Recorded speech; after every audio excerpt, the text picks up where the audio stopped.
Hi, good morning. How are you guys doing? Welcome back to our daily 5-minute shir. This is our third shir. So we learned last week in the Chovos HaLevavos an idea that in every aspect in our lives we should bring the Eibusher in there, in our mitzvahs and then in our daily lives. So I want to start off today with a very interesting thought. We know that we are a part of the Eibusher. We're a chaylik elikai mimal, meaning we are literally a small part of the Eibusher. So if we want to better understand ourselves, we can look at the Eibusher, how he interacts with our world, and then we'll get to see and feel more who we are.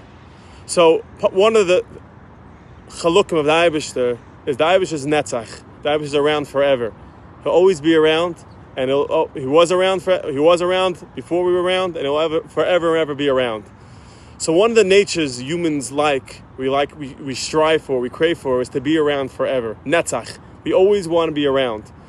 Legacy is the word people like to use. We want to have a legacy in this world. We want to be remembered even when we're not here, and even when we're not around after 120.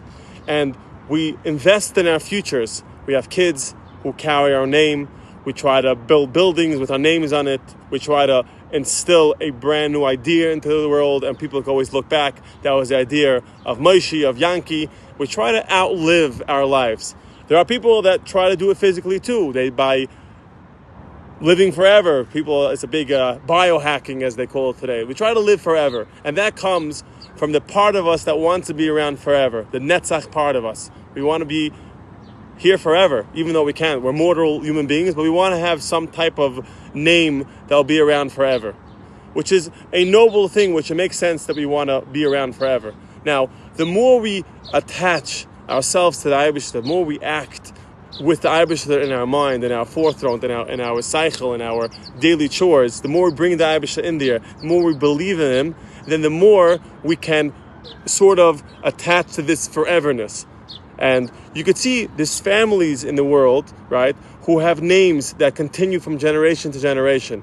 And they're not only here for the times they're here forever. The names live on forever. So if we want to live, and I want our families to live forever, we have to connect more to the Eibusher, have more b'toch in the Eibusher, more connect to the Eibusher's way of life. And that way, the Eibusher, who is around forever, will be able to carry that I'm going to say energy, whatever the word you want to use, and live forever in a certain sense. Now, only Yidden have a inyan of betochen. Goyim don't have an inyan of emunah betochen, right?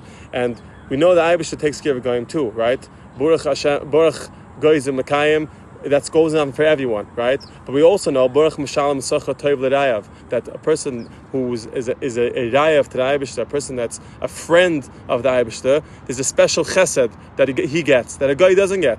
And that's why you see Yidden specifically are around forever. We've been around we've been around forever. The Mayas don't exist, the Incas don't exist, the Spanish are not so powerful anymore, the Germans are not so powerful anymore, the Romans don't really exist. But us Yidden, since we're attached to the Eibusher, since we're always fighting for the Eibusher's name, since we always believe in the Eibusher, Hashem gives us that nitzchias that we're around forever. And I think we could take this into our daily lives too, right? The more we take the Eibusher into our lives, the more bruch we have too, right? The Sefarna says in this week's Parsha Shlach, it says that why was the mitzvah of Challah given right after the mitzvah of the situation of Meraglim? So the Sefarna says, because after we did Shana Vayda called Meraglim, we lost the bruch of the Eibusher in our lives. So the Eibusher gave us a mitzvah of Challah, that everything we eat, every time we make a Challah, we take off a piece and give it to the Eibusher. To remember, to bring brucha back into our lives, to remember that everything that comes in this world comes from the Eibusher. So we give every piece of bread, which represents the lechem of a person, the living, the life force of humans, comes through bread. That was the basic necessity of humans. So we take off a piece from that, and we say it's for a kohen, it's for the Eibusher.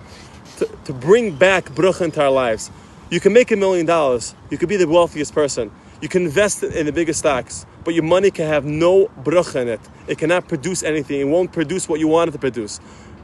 You have families that have so much money, but there's no brucha there. You see, there's the only clue.